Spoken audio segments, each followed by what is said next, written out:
Good afternoon. Thank you to everyone who's joined so far.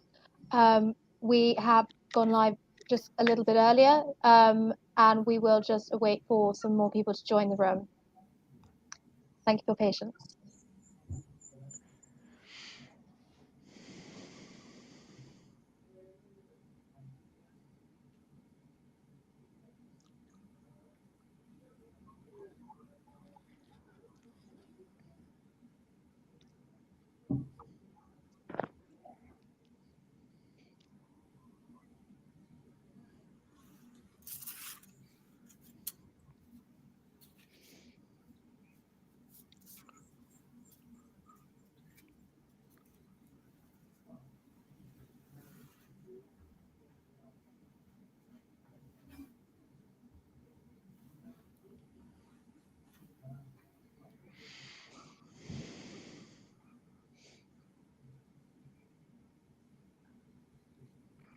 Good morning, good afternoon again. Just a few moments of housekeeping before we begin and before I hand over to our panel. A huge thank you to everyone who is joining us this afternoon, and we hope that you enjoy the panel discussion ahead. For a few moments of housekeeping, we will have a Q&A at the end of the panel discussion. We would love to have your questions and to answer them to the best of our endeavours. Those questions that we're not able to answer, we will, due to time constraints, we will ensure to make a note of them to come back to you at a later date with an answer. To pose a question to us, you should have a comment box either to the right or to at the bottom of your YouTube video screen. You do need to be signed in, usually to YouTube, to put a question in the comments box. Alternatively, you can as well send us an email if you would like, and we will answer those. I'll be monitoring the emails as well. The email has just popped up at the bottom of the screen now. That will be at the end of the discussion, and I will now, without further ado, hand over to our chair, Avi Achelan. Thank you very much, Katie, and my welcome also to everybody who's joined. I hope the central question, which is shore power the key to unlocking net zero ports, will be a provocative question that will initiate some good discussion today. Please participate with questions as Katie suggested, because then we can really engage with you as well. But before we go on, I want to just quickly introduce myself. I'm Ahilan. I'm the Chief Energy Transition Officer at ABL Group. The clue is in the title of my position here as to what I'm doing, which is dealing with the transition to green energy in the long duration that in this century, at least, before the century is out. Emissions audit, assessment and abatement, emissions AAA, is a key strategy area for our company, and across all of our sectors, and in particular maritime. So shore power, I think, is an important ingredient to that abatement question. So I'm keen to address how it could help, which is one of the central points, and what it would take. I'm also delighted to have some very eminent and highly experienced people on the panel who are currently at the forefront of addressing the shore power question and the net zero question. So I'm really delighted to have this very strong panel here. After some initial remarks, I will go and ask each of the panelists to quickly introduce themselves and also provide a short answer. And I don't know whether we will have consensus in the answer, but we will have a short answer to the question. And then we will get to the meat of the issues as we go along. But let me kick off by setting the scene. The grand objective that we are all facing is that, as from the maritime sector at least, is that maritime greenhouse gas emissions, that's more than CO2, is 3% of world GHG emissions. And IMO has ambitions, but I don't think these ambitions are considered to be ambitious enough. They are inadequate. And if you then look at what IMO has also put out in terms of the roadmap, uh, by 2030, we're going to try to get 40% reduction in CO2, carbon dioxide only, and not necessarily GHG. However, interestingly, last quarter of last year, the government actually challenged everybody by putting out a question that we should be net zero by 2050. Uh, and that is very much my own feeling that we should be going forward for. But clearly, we face a lot of challenges, and we really need to make sure that we have all the toolkit that we can put to use to make that happen. Final point is that really net zero questions are generally dealing with the climate challenge, but actually we have an immediate challenge, which is to do with pollution and health. And again, eliminating pollution is a grand objective over time. When I say pollution, I'm meaning NOx, SOx, and particulate matters. So, what are the benefits of shore power? And I think my better experts than I, who will follow in this panel, will probably either elaborate or disagree. Is that it is a fundamentally superb way of killing pollution from any of the berth-connected pollution that comes from the ships. Massive health benefits, particularly for those who live very close to the ports. uh, Cut CO2. And I think some of the panelists will talk about how much it might be, but I think it's broadly around 15%. But as some supermarket chain said, every little helps. Uh, Electrification is also the future, and therefore shore power has a very nice part to play in electrifying, because we know that we are probably going to have increased electric power in our system by almost a factor of 5 by 2050 if we are to hit net zero. So what are the issues? First of all, I think it's pretty unlikely that greenhouse gas emissions will be zero by 2050. And therefore, I believe vessels with fossil fuel powering will still be with us. If we are then going to look after them and keep the pollution and greenhouse gas emissions down, to put shore power, the cost is quite large. The factor I've put out is very big. It depends on the network reinforcements that you need to do, which could actually increase these numbers even more dramatically. But that's only part of the story. The other part of the story is cost of vessel modifications, and these can go anywhere from $50,000 to $750,000. So again, there is a great uncertainty. Operating expenditure is high. The electricity prices is what I mean by that. And then when you do that, there is also lack of clarity about how much everything that you have invested will be demanded upon by those who use the port.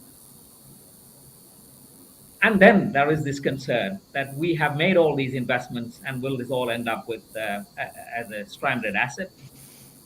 Or I'm not sure that I'm in favor of the stranded asset question, in the sense that I think that electrification now could well prove to be future proofing for our industry. Having said all that, I would now like to invite Katie, if you could put on to the next slide, please. If I could invite my panel members to introduce themselves and answer the question about shore power being the key to unlocking net zero ports. But I'm going to go as the Jewish and Arabic people do, from right to left. So Tom, would you please introduce yourself? Thank you very much for having me on the panel this afternoon. My name's Tom Willis. I'm the Chief Executive at Shore and Port. Shoreham is a very diverse port. We serve commercial vessels predominantly linked to the construction sector, so timber, aggregate and steel. We also have a thriving leisure business with busy leisure marinas, and we also are a significant contributor to the UK's fishing markets. The port has a long history. We're founded 1760. We've been a trust since that date. So the profits that we make are reinvested for the benefit of all. And we have a very strong reputation around sustainability. We've been a certified eco port since 2013, and so work very hard to reduce the impact on all elements of our supply chains, really. So not only locally, our neighbours to the port, we're very much a port within a town. So our very close residential and commercial neighbours, but we also look very closely at our impact across the wider supply chains and do all that we can to reduce that. The other side of our business, which again I think is relevant for this conversation and net zero, we're a very busy property developer. We have around 170 small business tenants work with us across the estate at the port, and that again creates quite a different dynamic for how the port operates.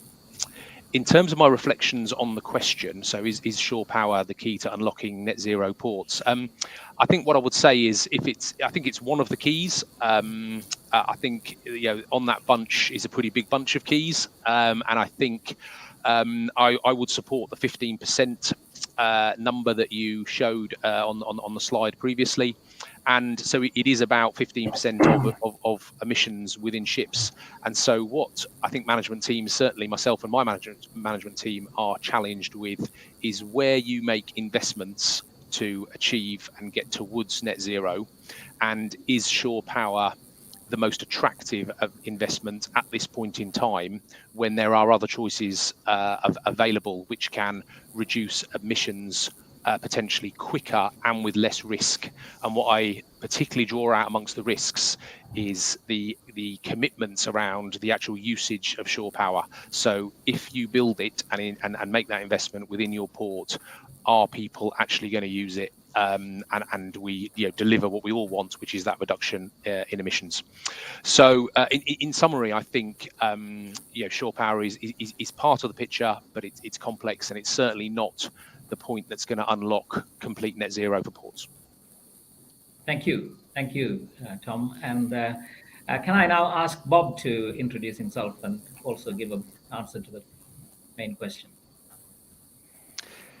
Thank you very much, Ahilan, and very good afternoon to all you listeners. My name is Bob Sanguinetti, and I'm the CEO of Aberdeen Harbour Board.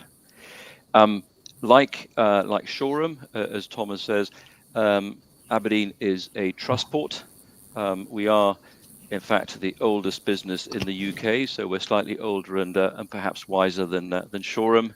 But we're not a backward-looking organisation. We use our almost 900 years of history and tradition as a foundation to build for the future, and that is exactly what we're doing in Aberdeen Harbour.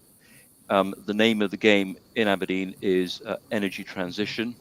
I'm not a politician, but if I were to quote a politician recently, the Scottish First Minister describing Aberdeen as having aspirations to become the net zero capital of Europe, and that's precisely what we're working on in partnership with a number of entities across the private and public sectors in Aberdeen and Aberdeenshire more widely. We have a three-pronged strand to our green energy strategy. The first one is supporting the UK's national efforts in energy transition, and we're doing that through building a £400 million harbour expansion, which will be coming into service later on this year, focused primarily on supporting the offshore wind sector as that gathers momentum over the coming years. The second strand of our green strategy is delivering green fuels to our customers in the harbour, and we're working very closely with a number of our key strategic partners to consider what those future fuels might be and to put in place the infrastructure to support that. And the third strand of our green strategy is to reduce emissions in the harbour. We are very close to Aberdeen City, the city centre, a city with a population of almost 250,000 people. So it is our responsibility, not just as a trust port, but as inhabitants and residents in Aberdeen, to do what we can to reduce emissions. And we estimate that 90% of emissions produced in the harbour are from ships in the harbour, 78% coming from ships at berth. So we have a responsibility to do what we can to minimise those emissions. In terms of answering the key question, is shore power key to unlocking net zero ports? I think it's one of a few and not too many keys to doing so. We will not decarbonise shipping by just simply decarbonising ports, but we will certainly create a better, healthier, cleaner environment in the community that we live in. And in a port like Aberdeen that has such a high concentration of energy companies who charter ships to service the offshore sector, we are very well placed to work in very, very close partnership with those entities to come up with a solution. And I'll talk about that as we go through this afternoon's session. Thank you very much. Excellent. Thank you very much, Bob. Can I ask Daniele to introduce himself? Thank you, Ailan, and good afternoon, everyone. Thank you very much for having me on the panel this afternoon. My name is Daniele Caruso, and I'm the head of cables at Offshore Wind Consultants. To quickly answer your question, yes, shore power can be one of the keys for net zero. However, there are some key issues to be addressed sooner rather than later, such as, for instance, local power demand and power management from the grid. As shore power is typically sourced from the national grid, demands from shore power can create rather a dilemma for both the port and the local energy network. The stress on the network for the use of shore power can be rather significant in some instances. The local grid must be therefore capable to supply and cope with the additional capacity that this level of demand and capital cost associated with the remedial action in terms of grid reinforcement and the associated issue will entail. For example, even provision of new substation or grid reinforcement works usually are typically high in terms of cost. From the perspective of the port, we have provision of shore power also can constitute a risk and an increase of the port's energy cost due to the overall increase in energy consumption. More importantly, peaks of demand caused by the connection itself. Then we have the elements of cable technology. So consideration needs to be given on whether to select a low voltage or a medium voltage connection. This is an element, of course, that will have an impact in the overall picture. In summary, shore power is part of the decarbonization picture. However, key constraints from power supply, distribution, and most importantly, grid strength need to be addressed, particularly in consideration of the actual offshore renewable grid overhead room capacity scenario and the associated requirements in the decade to come. Okay, thank you very much, Daniele. Paul, can you introduce yourself, please? Yeah, thanks, Alan. Well, good afternoon, everybody. Paul Martin. I'm a Director of Maritime in London for ABL. ABL, for those of you that don't know us, are an international consultancy operating in the marine, energy and renewables business and approaching something like 1,000 technical staff worldwide. I'm going to come straight to the answer. So is shore power the key to unlocking net zero? And my answer would be no. But to echo what Tom said earlier, it could be part of a key on a bunch of keys.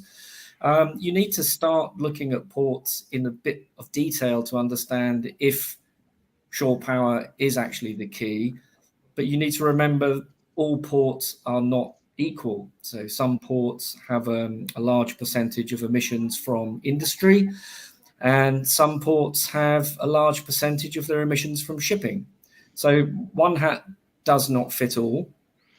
The actual crux of the matter with shore power is, does it knock out emissions when the ship is at anchor? No. Does it knock out emissions when the ship is transiting to the berth? No. Does it knock out emissions when the ship is manoeuvring off the berth? No. Does it knock out emissions when the ship is alongside? Yes, but it takes time to hook up, and there are other phases of the ship's transit which need to be considered. So it's not certainly the be-all and end-all. It may well be part of the mix, but you need to consider the whole picture in quite some detail. Thank you. Okay. Which we will proceed in the next 30 to 40 minutes to consider, hopefully.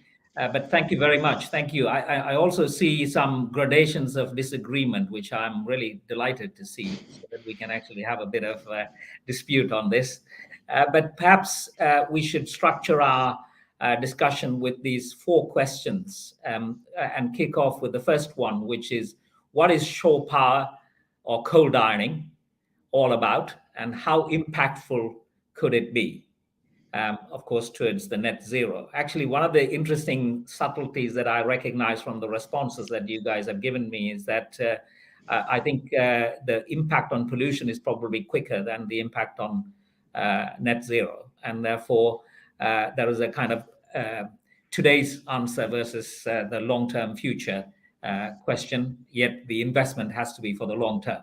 So it's a very interesting dilemma I think we are all facing. But anyway, answering to deal with the first question, perhaps I can ask Bob to kick off and give his perspective, given some of the personal experiences that he's got in shore power.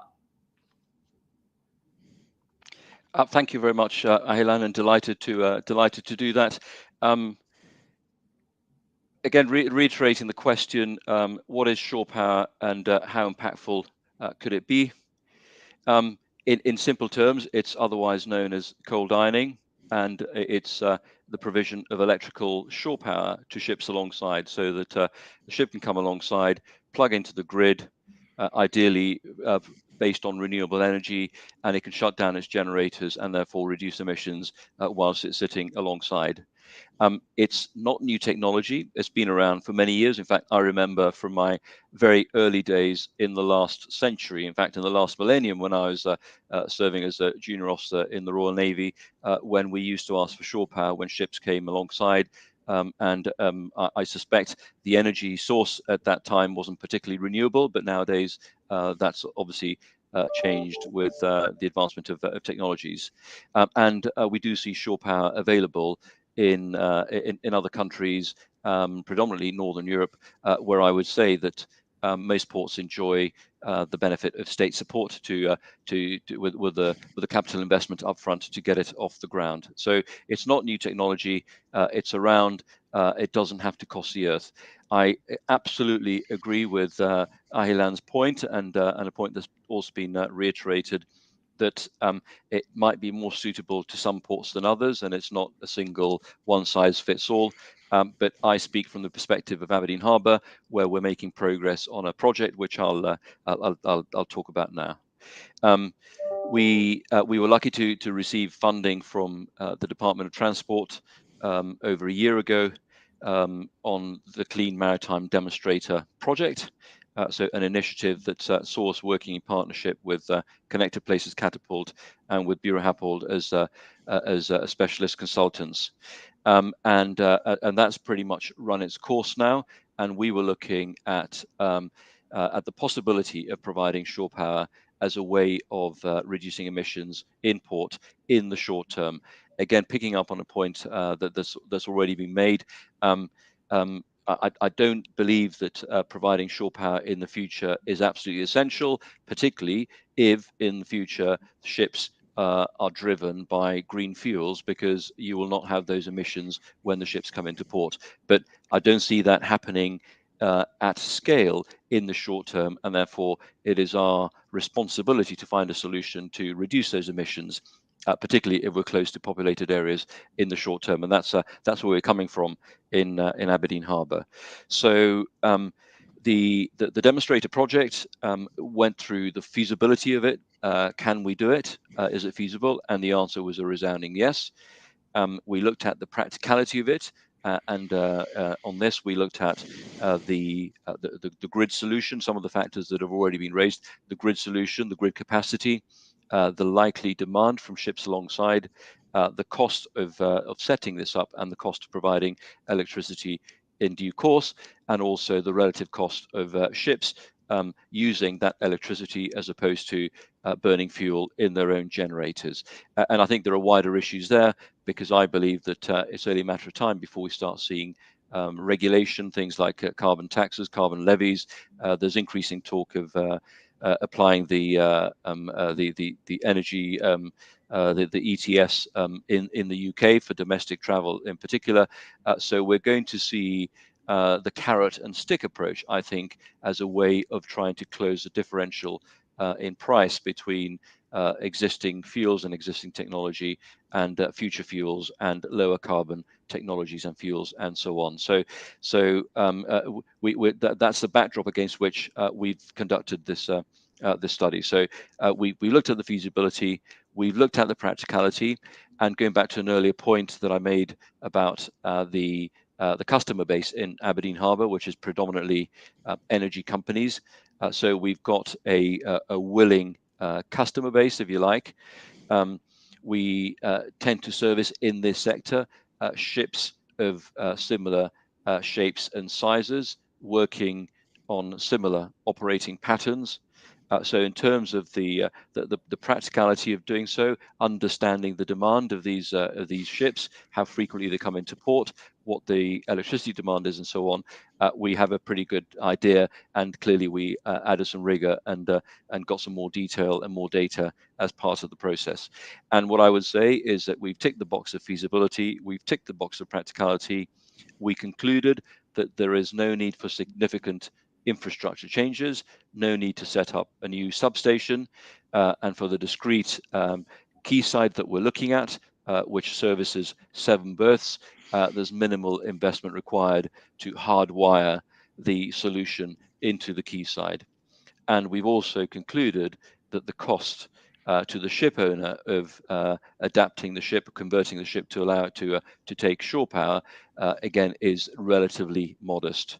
So we have a solution. We're now working through the commercial aspects of it to come up with a business case to make the numbers add up. So that we can take as many of our customers along with us with minimal investment from the port, because at the end of the day, we're not the beneficiaries, the financial beneficiaries from this. We're just enabling or facilitating the solution.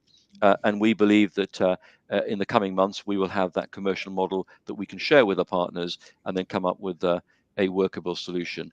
And just going through some of the figures, as I said earlier on, 78% of our emissions come from ships at berth. We also, as part of the study, identified that 19 berths in Aberdeen produced 50% of the emissions. So if you look at 7 of those 19 berths, it gives you an idea of the percentage success that we could achieve in the relatively short term by pushing this forward. And we're not doing this just for Aberdeen Harbour. We're establishing a blueprint that we'd be very happy to share more widely with ports across the UK. And we're also looking at, once we've completed this first stage, to look at scaling it up more widely across the existing harbour, and then delivering a similar solution to South Harbour, the £400 million expansion project, as that comes into service over the next few months. So I'd reiterate that I agree that this is one of a number of solutions, but I think it's relatively low-hanging fruit in the short term. It's achievable for a port like Aberdeen with the nature of the business that we carry out, and with the range of customers that we have, repeat customers in Aberdeen from just the right sector and the right industry to work in partnership with to break through this solution. So how impactful could it be in the case of Aberdeen? Actually, quite significant. Is it the only solution to decarbonising? Absolutely not. And we've got to continue working to look at some of the longer term measures, and in particular, look at the wider infrastructure requirements for a port like Aberdeen in order to be able to provide the green fuels of the future. But it's certainly a step, not insignificant step, in the right direction. Thank you. Really interesting, and music to my ears. I have some challenge for you, Bob, on the question of whether or not some of the investment that you make on electrification and providing the shore power, whether that's short-termist, i.e. it will not be useful when we get to net zero, because I also think that a lot of the new fuels are somehow intertwined with this electrolysis, which means electricity being required as being a key part of the operating cost of producing that hydrogen, or whether after combination ammonia. And therefore, having a good infrastructure on that front may well be advantageous to you if you are going to provide bunkering facilities for vessels that are going to be coming for alternate fuels anyway. I agree. I think the solution is going to be a mix of a number of options. In Aberdeen, again, we're working closely with a number of companies to look at hydrogen as a potential solution. The production of hydrogen from energy sourced from the wind farms off the coast of Aberdeen, and then to have that stored in a hydrogen hub in the port and use it for shipping, or use it for road transportation. But the answer to your question at the start of the question, is it a long-term investment?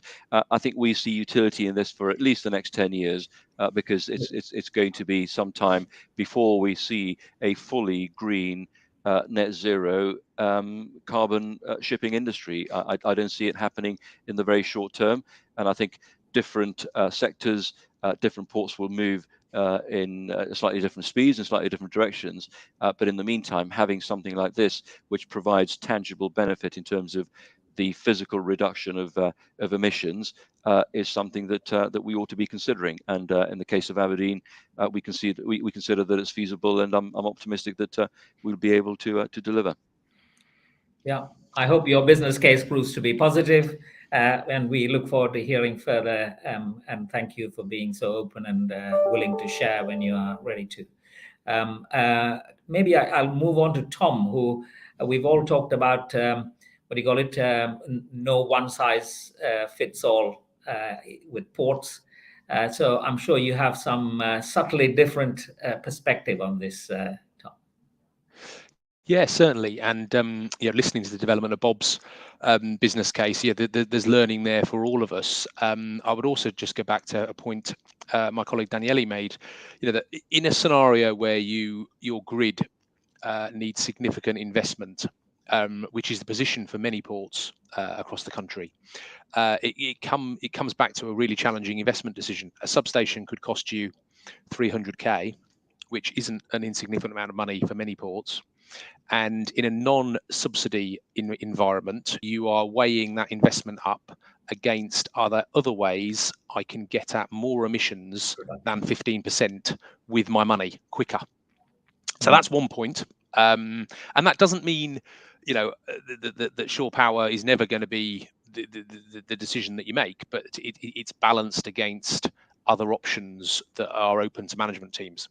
And then I think the other point is very much around timing. Like, many ports are looking at green hydrogen or alternative fuel production facilities, and many ports have large arrays of renewable energy, as we do here. And so, are you going to use your renewable energy to power your green hydrogen electrolyzer, or are you going to use it to power shore power? And again, that's a choice to be made in the future. But if the ship is running on a green alternative fuel, and that is an if, and when that happens, and if we get to that stage, the investment in shore power could not look at that stage a good investment. So it's a timing question, and is a factor that management teams must ponder. So where are you going to spend your money now to get the maximum emission reduction, and how's that going to sit in the future as the landscape evolves? Yeah, very good. So it could be impactful, but it may be a subtly different story for you in shore. Yeah, of course, we all are working for the same. We all want the same goal, which is ships being, not just in the port, but ships being completely zero emission. not only when alongside, not only when manoeuvring, but equally, within the overall transition between ports. So we're all working towards that goal. It's what are the steps to get there, and which element does shore power play within that? Excellent. Okay, thank you. Paul, from your experience, I wonder what your view is on the impact of shore power and coal mining. Yeah, I think Tom's made a very interesting point about alternative fuel. Recently attended a conference where the case for hydrogen was being made. And in Japan, in Kobe, Kawasaki are actually testing the concept of transporting the fuel from Australia to Japan and processing it in Japan. And the only thing that was a little bit concerning about that was that it was being made from coal. So when this was queried by the conference and said, come on guys, this is being made from coal, are you serious? And the answer was, we haven't got time to wait for legislation. We need to start proving the concept now. We need to start learning. We need to start operating infrastructure, and then we'll be ready to roll it out at scale. So yeah, I think the alternative fuel is something to watch. Okay, very good. Daniele? Yes. Could it be? And I think that there are many good points being raised here. With respect to one size doesn't fit all, I think that I'm very much in agreement with that statement. Specifically, if you look a little bit more at the wider picture of where the from a technical standpoint, purely in terms of grid supply and overhead room capacity, we have a variety of leasing rounds in the UK being finalized. Round 4, we do have ScotWind, which is a massive offshore wind round. It's been just been awarded a couple of months ago. So in a few words, it's getting very busy for the grid in the years to come. I see this every day on my, in my experience in the work that I undertake, especially in the grid connection assessment for existing and for prospective offshore wind farm. And what I see is that a substantial working strategy in terms of grid reinforcement work is in place by National Grid for the year to come, for the next decade.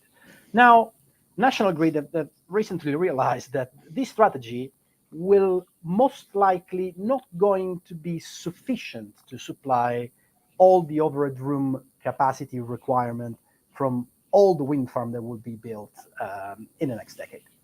So additional grid reinforcement work will need to be included. What I'm saying with this, I'm not depicting a very, very dark scenario here for shore power, because I do believe shore power is one of the key to support decarbonization, especially in coastal area.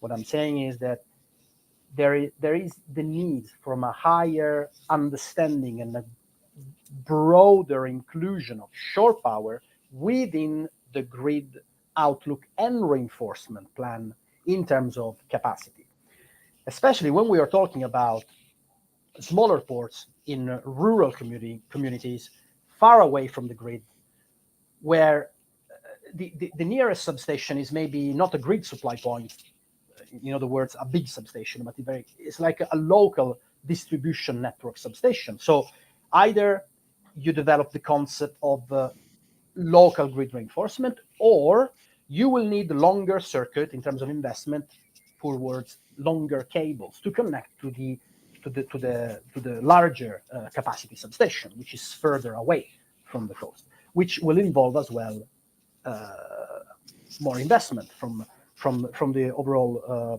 coastal port organization. So I think that it's very, very important today to look at the bigger picture, how the grid is going to supply power, and whether or not alternative fuel or new concept like microgrid locally can be the solution in certain cases. Yeah, very, very well put. This is a new point that you have raised, i.e. that we should also consider local generation as part of the way in which the shore power is implemented. But perhaps I'm conscious of time, and we have the second question, which is dealing with the Clydebank Declaration, which is the establishment of 6 green shipping corridors by 2025, which is a target that's been set towards the end of last year again. How key is shore power to delivering on this? And perhaps I could ask Paul to give a brief outline of what the Clydebank Declaration actually says, and then see whether shore power is going to make a major dent or not. Okay, thanks, Alan. And yeah, I'm also conscious of the time, and we're only on a second question, so I'm going to gallop through. But for those that haven't heard of it, the Clydebank Declaration came out of COP26, which was in Glasgow in November last year.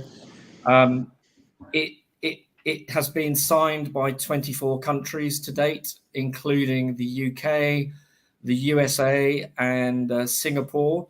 And surprisingly or not surprisingly, China and Russia haven't signed up to that yet. So what is it? It is an attempt to create 6 totally carbon-free corridors for shipping. So that's not net zero, that's carbon-free. So that means from beginning to end. Those 6 corridors are yet to be established. They're considered to be like a pilot scheme. They aim to have these 6 corridors in place by the year 2025. And the plan is to increase these corridors and increase the number of ships that follow each corridor. So this corridor will require a partnership between ports and ship owners. But when you consider, for example, deep sea shipping, now take container ships or tankers or bulk carriers, there's no way that they can be electric, because like 90% of the vessel would have to be made up of batteries, and the other 10% would be for cargo. So now when you think of that and apply that to a green corridor, that to me automatically says that the green corridor is actually going to kickstart the issue of alternative fuel. It can't electrify. How can you make it green? Has to be alternative fuel. So I think that when you consider that alternative fuel can now, as Bob mentioned earlier, actually take away the need for shore power, because the vessel will come into port and sit alongside, burning its own fuel and not putting out nasty CO2, then shore power takes a back seat.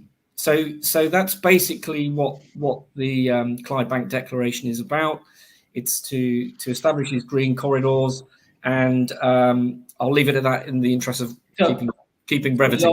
Your point is the faster the success of the Clydebank Declaration aims, the quicker shore power dies. I think so. I think it's going to kickstart the tech. It's going to kickstart and jumpstart investment and research into alternative fuels. And I mean, we're making great leaps and bounds in it already. I've already mentioned the hydrogen project in Japan, and Maersk have just ordered 12 large methanol-powered container ships. So they're really leading the charge. So they could, in fact, take advantage of the green corridors. Right. So maybe Bob has an answer to that. We actually need to. I think if you don't mind, Alan, it might be worth maybe if we run to question 3, because I think that's quite a meaty topic. Yes. And then we can always revisit, because you've also got a couple of questions in the chat. So. Oh, excellent. Thank you, Katie. But the question 3 deals with challenges. I think we have talked quite a bit about some of the challenges that are around delivering shore power. What I would be interested in is, how do we measure the success of it? And so it would be interesting. Maybe I should kick off with asking Tom to give his views.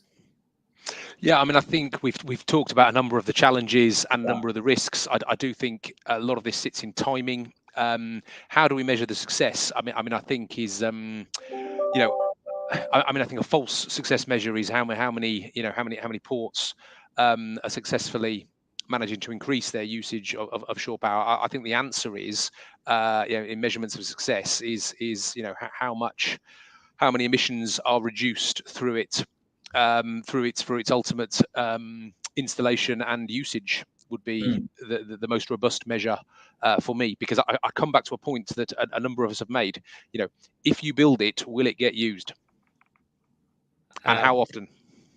Yeah, and the jury is out, as opposed to road building. It's not so clear cut in the shore power. Well, no, and I think for some ports, as we've said, it's different in different ports, and one size doesn't fit all. I think from the sound of the project in Aberdeen, it's going to get extremely well used, and so it looks like an excellent project. I think for other ports, I think people are nervous about making the investment and it not benefits not materialising. So, Bob, your hands up.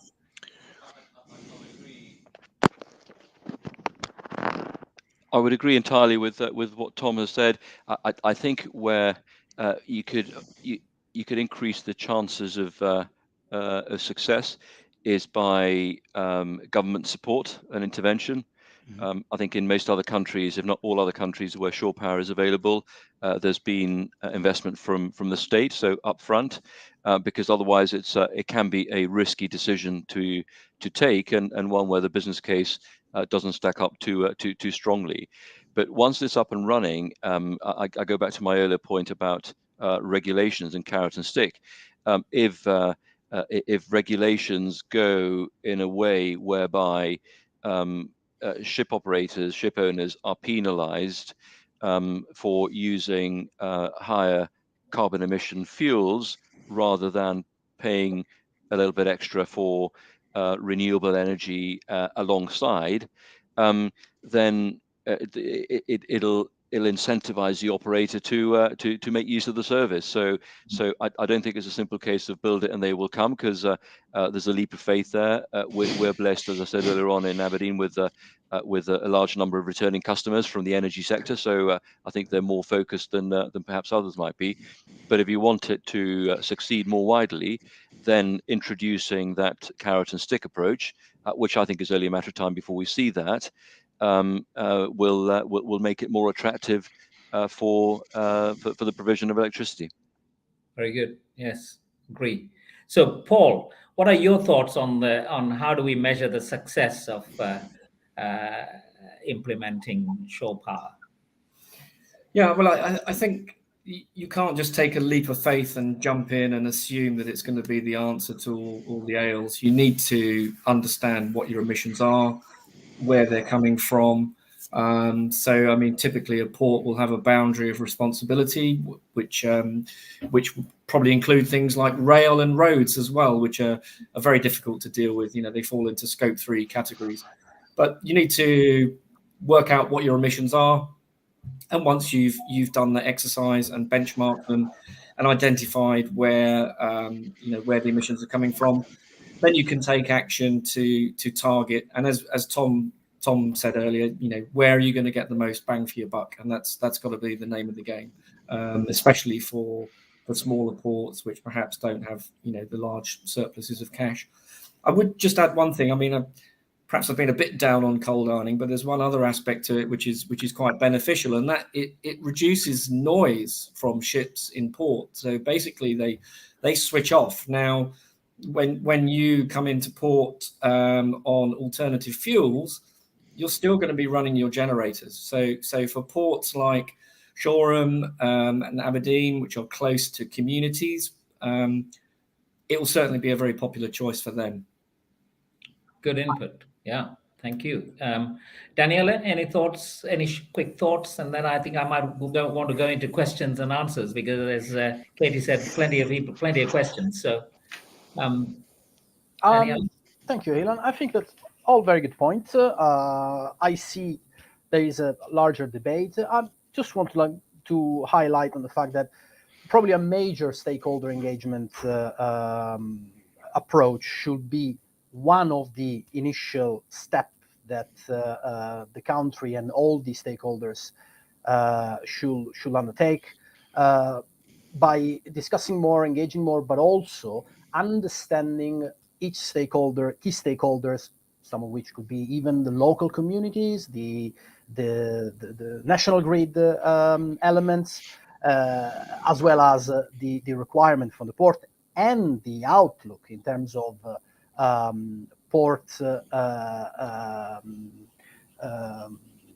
utilization in light of the future offshore renewable development. But absolutely, I believe is one of the key, and involving all the stakeholders, it's the beginning of the process. Very good.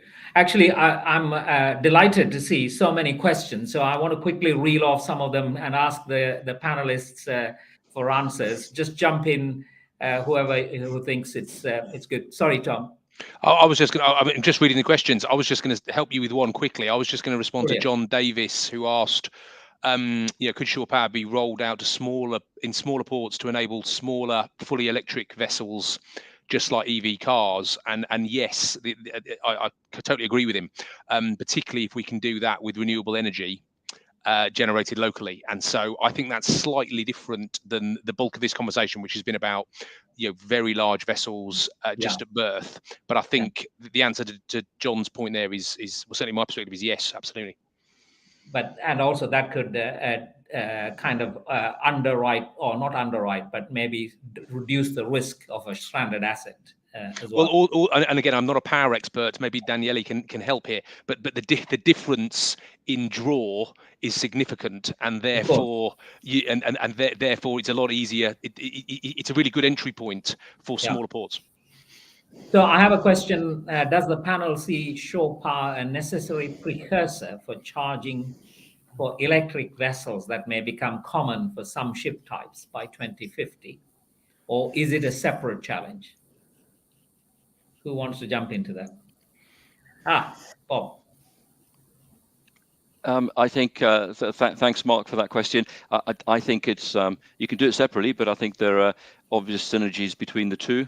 And actually, we are about to start a project with a ship operator to look at the discrete requirements for battery charging, because the demand will be greater and over a shorter period of time.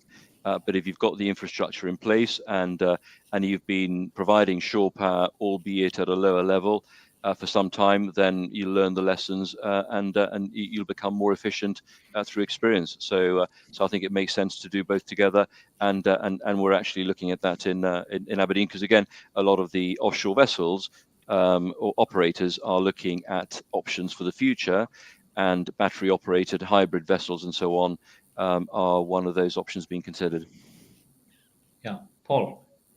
Yeah, I mean, just building on the point I made earlier about noise. I mean, I was in Norway recently, and I think where it's extremely successful is short hop ferries. So, I mean, the Norwegians are world leaders in this field. Their power is green. They get most of their power in the grid from hydro, so it's very eco-friendly.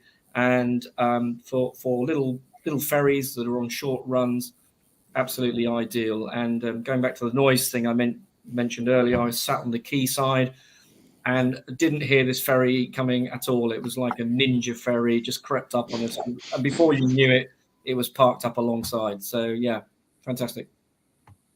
Very good. Rushing through some of the questions because I don't want to leave.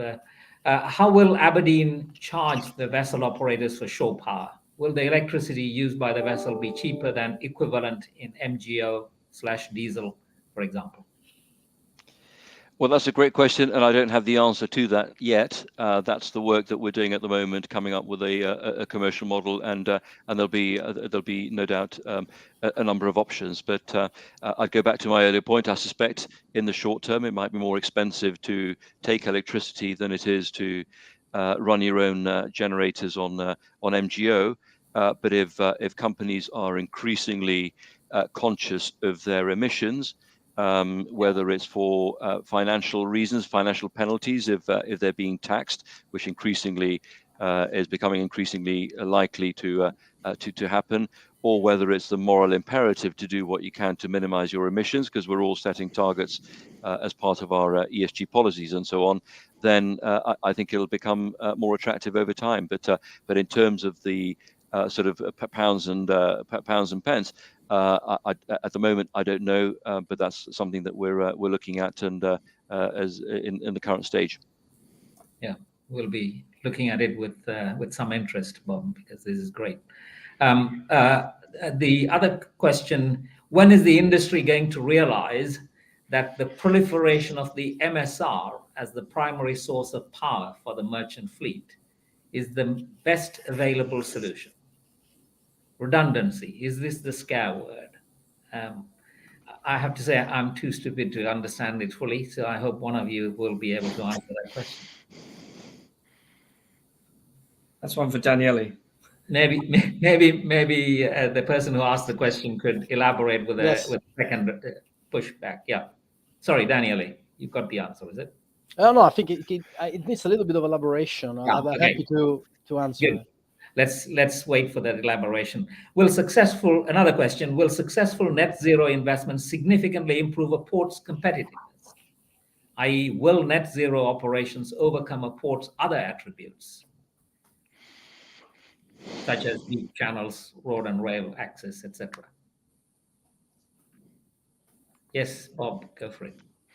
Thank you, Phil. You appear to be the most prolific questioner out there. I would say that it will become an increasingly important factor among a number of others. Clearly, at the end of the day, finances, geography, easy access, efficiency, and so on predominate. But increasingly, the decisions that we're taking have an environmental aspect to it. So when it comes to making those key board level decisions, they'll consider whether the entities, the businesses, the companies that they're going into partnership with are following similar interests with regards to protection of the environment. So difficult to gauge to what extent that'll be, but I think increasingly it's becoming a more dominant part of the conversation. Okay. Yeah, no, I'd echo what Bob said. I think increasingly it is becoming a license to operate, and will do in the months and years ahead. And now I also think as Maritime begins to consider itself against other modes of transportation more and more, it will become an increasing factor as well in terms of how goods are moved around the country and indeed across the country. I like the next question, so I want to get this in because we are also thinking about the climate change adaptation topic. So what is the argument between, if you're a port, is there a difficult choice between investing in sea level rise mitigation and striving for the net zero operations? Or is it already getting into your sums, the having to raise the key wall or whatever? I'm happy to have a go at that, although I'm not sure I understand where the question is coming from. But if I give an example with our harbour expansion, £400 million worth of harbour, people ask, how can you build a harbour in an environmentally friendly way when you're using up so much concrete, so much steel, and so on? My answer to that is we're building for 100 years. So if you spread the emission or the impact over 100 years, perhaps it's less dramatic. We source materials locally wherever we can. We are mitigating against sea level rises, so that we've built we've built the harbour wall and the quayside to take into account the likely rise in sea level. That clearly has required extra resources, but we're investing for the future. So it's a fine balance. It's never going to be an easy one, but it's that long-term investment approach that we can take as a trust port that perhaps other ports in the private sector are not able to take.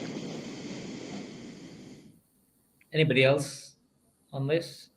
I think your answer really, Bob, is that it isn't a matter of choice. It's you've got to attack both questions. Yeah, brilliant.